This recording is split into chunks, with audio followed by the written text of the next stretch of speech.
Você já abriu o celular para ver as horas e quando percebeu estava rolando o feed há 15 minutos sem nem saber como chegou lá? Ou tentou ler um capítulo de um livro e releu a mesma frase 3 vezes, porque sua cabeça simplesmente não ficava parada? Ou sentou para trabalhar em algo importante e 2 horas depois percebeu que fez tudo, menos o que precisava fazer? Se você se identificou com qualquer uma dessas situações, esse vídeo foi feito para você. Porque o problema não é falta de força de vontade, não é preguiça, e não é que você seja desorganizado. O problema é que o seu cérebro está sendo disputado o tempo todo por sistemas projetados por engenheiros muito bem pagos, cujo único objetivo é roubar a sua atenção. E hoje eu vou te mostrar como isso funciona, por que é tão difícil resistir e o que você pode fazer a respeito. Antes de falar sobre distração, preciso te explicar uma coisa que a maioria das pessoas nunca parou para pensar. O que é foco de verdade? Foco não é força de vontade. Foco é um processo biológico, é o seu cérebro decidindo, a cada fração de segundo, onde vai direcionar os recursos de atenção. Pensa assim: imagina sua atenção é um holofote. Onde esse holofote aponta, você enxerga com clareza. O resto fica no escuro, borrado, em segundo plano. Isso tem um nome na ciência, atenção seletiva, e ela existe por um motivo muito bom. Se o seu cérebro prestasse atenção em tudo ao mesmo tempo, você entraria em colapso em segundos.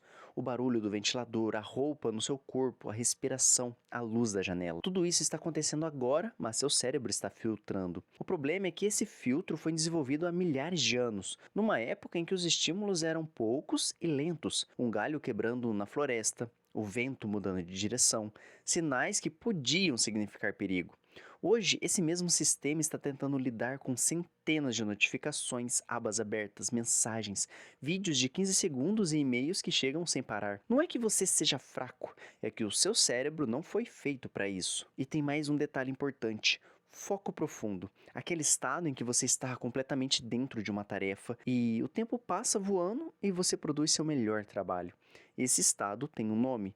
O psicólogo Mihaly, esse nome, chamou de flow, o estado de fluxo. A ciência mostra que chegar nesse estado leva tempo, não é instantâneo. O cérebro precisa de alguns minutos sem interrupção para afundar de verdade numa tarefa. O que significa que cada vez que você pega o celular no meio de um trabalho, você não só perde aquele momento, você desfaz todo o caminho que o cérebro percorreu para chegar no foco. Agora que você já entende o que é foco e como ele funciona, preciso te contar algo que vai mudar a forma como você olha para o seu celular. Isso não é acidente. Cada notificação, cada som, cada vibração, cada número vermelho no ícone do app, tudo isso foi projetado. Existe uma equipe de engenheiros, designers e psicólogos comportamentais que acorda todo dia com um único objetivo: fazer você passar mais tempo dentro do aplicativo deles. E isso tem um nome: economia da atenção.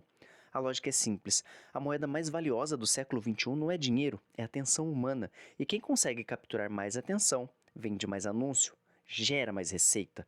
Mas como eles fazem isso de forma tão eficiente?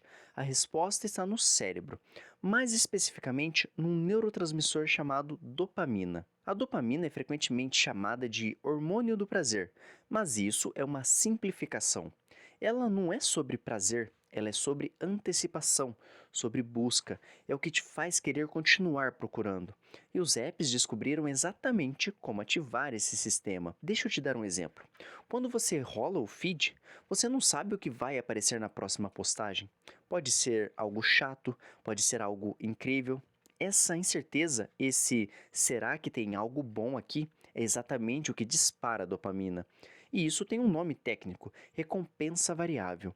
E não foi inventado pelos apps, foi descoberto pelo psicólogo B.F. Skinner nos anos 50, estudando ratos.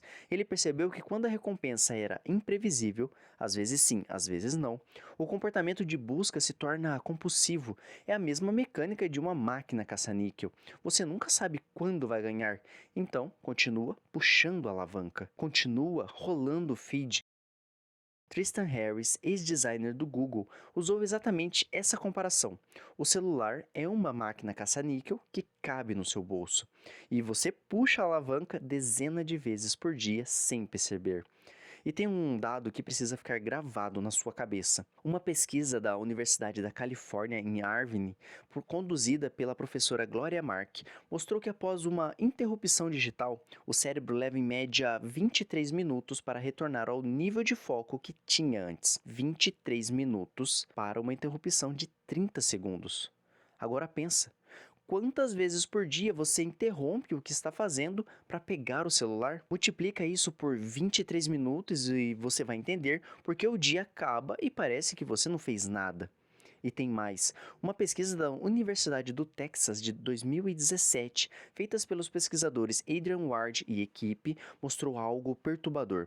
Só de ter o celular sobre a mesa, desligado, virado para baixo, já é suficiente para reduzir a capacidade cognitiva disponível. O cérebro gasta energia só em resistir à tentação de olhar. Você não precisa nem usar o celular para ele já estar atrapalhando o seu foco. Então, antes de se culpar por não conseguir se concentrar, lembra disso.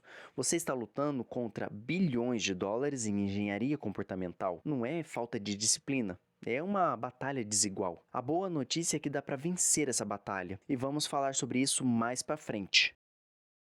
Até agora você entendeu o que é foco e como a tecnologia foi projetada para destruir ele. Agora eu quero ir num nível mais fundo. Quero te mostrar o que está acontecendo dentro do seu cérebro quando você perde a concentração. Porque quando você entende o mecanismo, fica muito mais fácil lidar com ele. Vamos começar com um mito que precisa morrer de vez. Multitasking não existe. Eu sei que você já ouviu alguém se gabar de ser bom em fazer várias coisas ao mesmo tempo. Talvez você mesmo acredite que consegue, mas a neurociência é clara. O cérebro humano não processa duas tarefas cognitivas simultaneamente. O que ele faz é alternar entre elas muito rapidamente, tão rápido que parece simultâneo, mas não é. E cada vez que ele alterna, tem um custo. Os pesquisadores chamam isso de switching cost, ou seja, custo de troca. É como se o cérebro precisasse fechar um programa, abrir outro, carregar tudo de novo, tempo perdido. Energia gasta, qualidade reduzida. Estudos mostram que pessoas que fazem multitasking cometem mais erros, levam mais tempo para concluir tarefas e retêm menos informação do que pessoas que fazem uma coisa só. O paradoxo é que quem mais pratica multitasking fica pior nisso, não melhor. Mas tem algo ainda mais interessante acontecendo quando você perde o foco. Quando o cérebro não está engajado em nenhuma tarefa específica, ele não simplesmente descansa, ele ativa o que os neurocientistas chamam de Default Mode Network, rede de modo padrão. Em linguagem simples, é o modo devaneio do cérebro. Quando você está no banho e sua mente viaja. Quando você dirige no piloto automático e de repente não sabe como chegou. Quando você está olhando para a tela, mas não está lendo nada. Esse modo não é necessariamente ruim.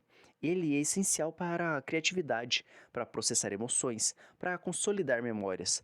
O problema é quando ele é ativado o tempo todo no meio de tarefas que exigem atenção. E adivinha o que ativa o modo padrão quase instantaneamente? Isso mesmo, o celular. Quando você está lendo algo difícil e pega o celular só para checar uma coisa, você não só interrompe a tarefa, você sinaliza para o cérebro que pode relaxar. Ele entra no modo padrão. E aí você precisa de todo aquele tempo. Lembra? 23 minutos, para sair do devaneio e voltar ao foco profundo. Agora deixa eu te fazer uma pergunta que vai ser um pouco desconfortável. Por que é tão fácil assistir 3 episódios de uma série sem perceber, mas tão difícil ler 3 páginas de um livro?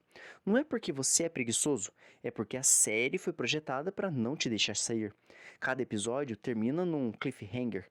O próximo já começa automaticamente. Não tem pausa, não tem fricção, não tem esforço cognitivo exigido. Um livro, por outro lado, exige que você construa as imagens na sua cabeça, que você processe a linguagem, que você mantenha o contexto ao longo de páginas. É mais trabalhoso. E num cérebro que foi treinado por anos de consumo passivo, esse esforço parece insuportável nos primeiros minutos. Mas, e isso é importante, é um músculo. Quanto mais você pratica atenção sustentada, mais fácil fica. O cérebro ele é plástico e ele se adapta ao que você treina. Se você treina distração, fica melhor em se distrair. Se você treina foco, fica melhor em focar. A questão é, o que você tem treinado? Tudo o que eu te mostrei até agora pode ter soado um pouco pesado. Afinal, você está lutando contra a biologia do seu próprio cérebro e contra bilhões de dólares em engenharia comportamental. Mas aqui está a virada. Você não precisa vencer essa batalha na força de vontade. Você precisa mudar o jogo. E é exatamente isso que as pesquisas mostram. As pessoas que têm mais foco não são as que têm mais disciplina, são as que criaram ambientes e sistemas que tornam o foco o caminho mais fácil, não o mais difícil. Vamos então falar sobre o que realmente funciona, não achismo, o que a ciência diz. Primeiro, gestão de ambiente. Lembra da pesquisa que eu mencionei? Que só ter o celular sobre a mesa já reduz sua capacidade cognitiva? Isso nos diz algo fundamental. O foco começa antes de você sentar para trabalhar. O seu ambiente é um sinal constante para o seu cérebro. Se você trabalha no mesmo sofá onde assiste série, seu cérebro associa aquele lugar a relaxamento, não a produção. Se o celular está do seu lado, parte do seu cérebro sempre está em alerta esperando uma notificação. O que fazer então? Coloque o celular em outro cômodo durante blocos de trabalho, não na gaveta, não virado para baixo, em outro cômodo. A pesquisa de Adrian Ward mostrou que distância física importa. Quanto mais longe, menor o custo cognitivo de resistir. Desative notificações de tudo que não é urgente, não no silencioso. Desative. Notificação silenciosa ainda aparece na tela e ainda ativa o impulso de olhar. E, se possível, crie um espaço dedicado ao foco. Não precisa ser um escritório, pode ser uma cadeira específica, uma mesa, um canto. O cérebro aprende por associação. Com o tempo, sentar naquele lugar vai se tornar um gatilho de foco. Segundo, trabalhe em blocos de tempo. O cérebro não foi feito para foco contínuo por horas, ele funciona em ciclos. Pesquisadores identificaram ciclos ultradianos de aproximadamente 90 minutos, onde o cérebro alterna entre estados de alta concentração e necessidade de descanso. A técnica Pomodoro, criada por Francesco Cirillo nos anos 80, captura algo parecido com isso de forma prática. 25 minutos de foco total, 5 minutos de pausa. Depois de 4 ciclos, uma pausa maior. O que torna essa técnica eficaz não é o número de minutos, é a intenção.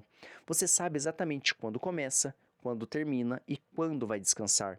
Isso reduz a ansiedade de querer checar o celular porque você tem uma pausa programada. O cérebro consegue esperar quando sabe que a recompensa está chegando. Adapte os blocos ao seu ritmo. Algumas pessoas funcionam melhor com 50 minutos de foco e 10 de pausa. O importante é ter começo, meio e fim definidos e respeitar a pausa tanto quanto o foco. Terceiro, uma tarefa por vez, sem negociação. Isso parece óbvio, mas é o que mais as pessoas ignoram. Feche as abas que você não está usando, silencie os grupos de mensagem enquanto trabalha. Defina uma única tarefa prioritária antes de começar. Não uma lista de 10 coisas, uma coisa. Cal Newport, professor de ciência da computação em Georgetown e autor do livro Deep Work, Trabalho Profundo, chama isso de a capacidade de se concentrar sem distração em uma tarefa cognitivamente exigente. Ele argumenta que essa é a habilidade mais valiosa da economia atual e também a mais rara, porque cada vez menos pessoas conseguem fazer isso. A lógica é simples. Em um mundo onde todo mundo está distraído, quem consegue focar tem uma vantagem enorme. Quarto, higiene digital intencional. Isso não significa largar a tecnologia, significa usar ela com intenção em vez de ser usado por ela. Faça uma auditoria das suas notificações hoje. Abra as configurações do celular e veja quantos apps têm permissão para te interromper. A maioria das pessoas se surpreende com o número. Desinstale ou mova para uma pasta escondida os apps que você usa no piloto automático, aqueles que você abre sem decidir abrir.